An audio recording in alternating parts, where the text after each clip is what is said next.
Idea, one that could totally change how you think about your own health. It all comes from the work of Dr. David Agus, and it really challenges something we all take for granted, what it actually means to be healthy.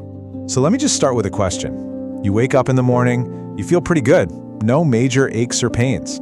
So you're healthy, right? I mean, that makes sense. But what if I told you that feeling of being fine, could actually be a dangerous illusion? Let me tell you about a guy named Bill Weir. He's a TV host, and by every measure we normally use, he was the poster child for health. 44 years old, never smoked, worked out all the time, felt fantastic. He was basically the person we're all trying to be. But then, he decided to volunteer for this new, super advanced type of body scan. And what they found was, well, shocking. Even though he looked and felt completely healthy on the outside, the scan showed the very beginning stages of heart disease building up inside his arteries. A literal ticking time bomb that he had absolutely no idea was even there. And this story just perfectly captures the core problem we're talking about today. See, our whole approach to health is usually reactive. We wait for a symptom, right? A pain, a cough, something that tells us, hey, something's wrong. But what if the most dangerous illnesses are the ones that grow in silence, long before we ever feel sick? So this brings us to a really critical point.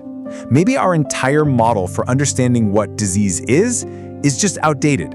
Let's dig into why we might be getting this whole thing wrong. For a long time, we've basically treated the body like it's a machine. When you get sick, the job is to find the one broken part. You know, a pathologist might look at a cell and compare it to a plastic bottle. A healthy cell is a perfect, pristine bottle. A cancer cell, that's a dented, broken one. The mission is simple. Find that broken part and get rid of it. And this image right here shows you that broken part model in action. Now, don't worry about the text on the slide, just look at the diagrams. Up top in green, you see how things are supposed to work. Cells divide, and then they die when they're told to. It's an orderly process. But look at the bottom path, the one in red.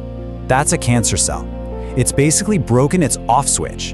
It just ignores all the signals to stop, and it just keeps multiplying and multiplying. And that's how you get a tumor. It's a classic case of one little component just going totally haywire. Now, this broken part thinking also leads to another really common belief, the idea that we can fix problems with a simple magic bullet. And what's the number one magic bullet we all reach for? The daily multivitamin, right? We kind of think of it as our little health insurance policy in a pill. But is it really? Well, let's look at what the science says. This chart shows a pretty stunning result from a huge study on almost 30,000 male smokers over in Finland. So on the left, that's the group that got a placebo, a sugar pill. That's our baseline for cancer risk. Now look at the bar on the right. That group took a beta-carotene supplement, and the risk of getting lung cancer was actually 18% higher.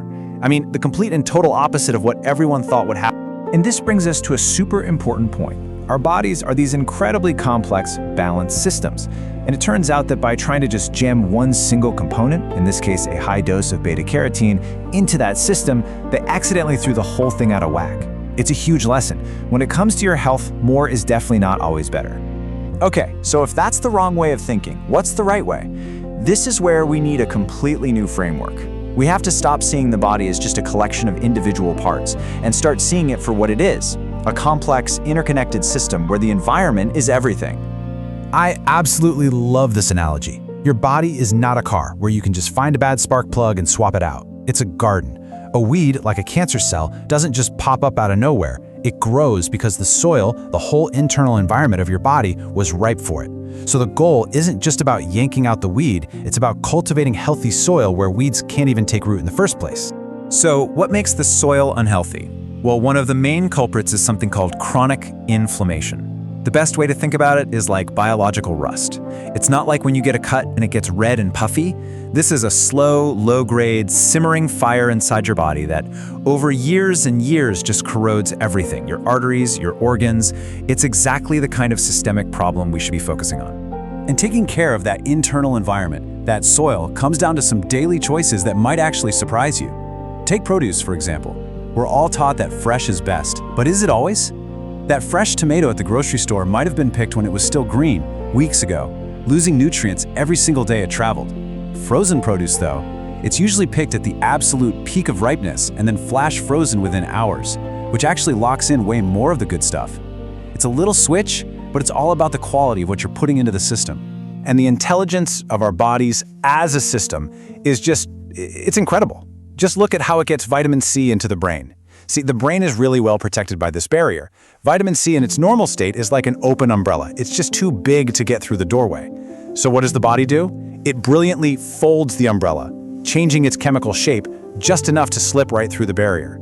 And then once it's safely inside, it opens back up to do its job. That's not a simple fix. That's a beautifully coordinated, systemic process. Okay, so that's the theory, right? We get it. Think garden, not car. But what do we actually do with that information? Let's move on to how you can build an actual playbook for your own health. Instead of just obsessing over one number, like your cholesterol, this new way of thinking is about looking at the whole system. These are some of the key blood markers you should be talking about with your doctor.